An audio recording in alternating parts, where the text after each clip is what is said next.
everything I wanted. All it took was love subsiding, and I could have a lot of sex from ladies, but it's love I've not been finding. But women will hold a grudge till death, and that's something I do not respect. Drake dropped for all the dogs, and dog, I dogged the chick out when she wouldn't fetch. I feel like this is all that's left. Fire and brimstone.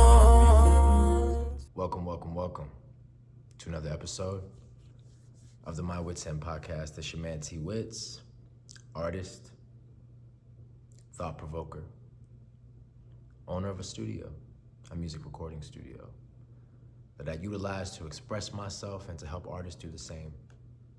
I also built Tribe Trinity Entertainment so that I could use my skills that I built all these years to help artists make the best music and to monetize it. It's not about fame, it's about putting in work and then seeing the results from it. I help artists to chase success, instead of attention. We have an unfortunate passing in America, believe it or not, in the culture, of a right-leaning young man, younger than me actually. He passed at 31. I'm about to be 35 in October. Charlie Kirk. Those of you who watch what I do may be aware of him. You may not. I haven't spoke of him before, but I've watched his content, his debates for years now.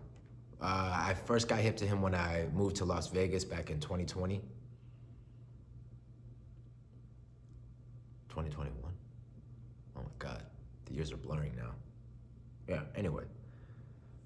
And I would see his videos where he would challenge people on their opinions and thoughts regarding the political landscape, political correctness, college education. And what I observed was that he was big on influencing the youth to think. He utilized statistics. He used information that spilled a lot of hard truths that a lot of people weren't ready to hear. I myself sometimes found it challenging to watch his debates because there were harsh truths I had to realize. Things that I believed in my entire life that simply aren't helpful to my life. I'm not here to get political. I'm not here to talk about my beliefs. I'm just here to pay homage to a man who spoke his mind, told the truth about things that a lot of us aren't comfortable hearing, that a lot of you aren't comfortable hearing. He had an ideology that raised a lot of questions, that asked questions that in society today in 2025, you're not supposed to ask really. I spend a lot of time in hip hop forums. I spend a lot of time online engaging with people in conversation because in my opinion, because I always like to tie everything back to my business and why I started it, I try to find the free thinkers. I try to find the grinders, the ambitious people who think critically enough to go outside the norm. When you're an artist, you gotta be just a little crazy. Sometimes you gotta be a lot of crazy, but regardless, you have to have that drive that pushes you to do things other people won't. And in having these conversations, I often learn that there are a lot of people who love hip hop that are Charlie Kirk supporters. Hip hop started off in the landscape of spitting about the reality of where you came from, whether it was the hood, whether it was, the ghettos of New York. We, as a culture, we're always about truth-telling. So I don't understand how anyone who is involved in hip-hop doesn't have somewhat of a respect for a man who simply told the truth. But at the same time, hip-hop has been hijacked. A lot of Black culture has been hijacked. The whole aspect of what is right and wrong for the culture has been hijacked. And the truth-telling aspect has been hijacked. And now it's more about following trends and false prophets than it is about telling the truth. And that's why I will always hold a respect for Charlie Kirk. Rest in paradise, rest in patriotism, rest in peace. Charlie Kirk. I've watched a lot of conservative activists, representatives, speak on their thoughts on Charlie, the relationships they had with him, what he meant for their lives, what he did for them and their families. I would have loved to have met Charlie Kirk. I'm a man, I'm a grown man, and I have no problem meeting other men whose opinions may be different than mine, whose thoughts may differ, and that's important because that's what makes us all great. The fact that we hold different ideas that we can bring to a table, sit at, and then build from. My opinion. Charlie Kirk inspired me to not be afraid to hold uncomfortable conversations and to be respectful during. I have watched so many people jump on social media to try to call this man a bigot, to say he was rude, to say he was disrespectful. I've never seen a single video where he showed anything but poise, intelligence, and a sense of respect for who he's speaking with. If y'all hate me for that, that's fine. But I hope those who understand what I'm getting at, like, subscribe, and share what I do, because it always ties back to helping people. Because my motto is help a million people make $1 million by helping 1 million people. That's my motto. That's the T-Wits way. That's what helped me build Tribe Trinity, because I realized so many artists, I am a music artist, first and foremost. A lot of artists make music and then wonder why nobody listens to it. And in my opinion, once again, the beauty of making music is for people to feel it in some kind of way. Whether they feel good about it, whether they feel bad about it, but they formulate some type of opinion. And I love to make music because it's how I express myself. It's how I express the truth that I witnessed, that I see, that I've come up with through a lot of trial and error, through a lot of experience. It's why I love hip hop.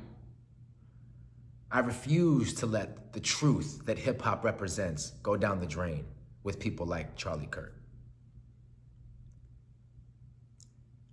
There are a lot of uncomfortable truths within hip hop that we are afraid to admit.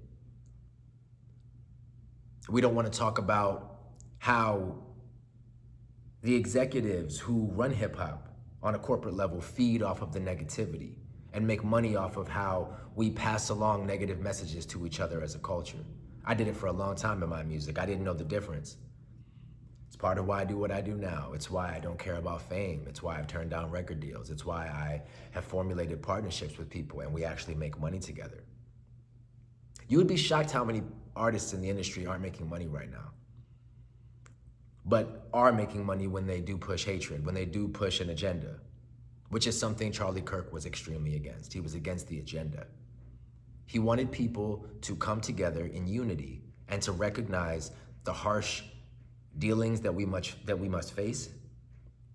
But you can't face things that you won't admit to. You can't fix problems you won't admit are problems. And that's where my respect for Charlie Kirk comes from. When I moved to, a lot of people who have watched this channel know about Aaron Overton. He goes by Trey. That's my guy. He helped me start my company. He helped me to understand the art of business on a whole new level. I had started off canvassing door to door in sales, had my own office with home fix remodeling. I turned 18 working for that office. And with everything I had experienced, I still had this chip on my shoulder for the longest time.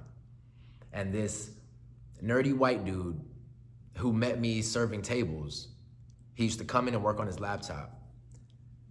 And he helped put me onto a better way of thinking, to more opportunity, in a way that so many men who looked like me never did.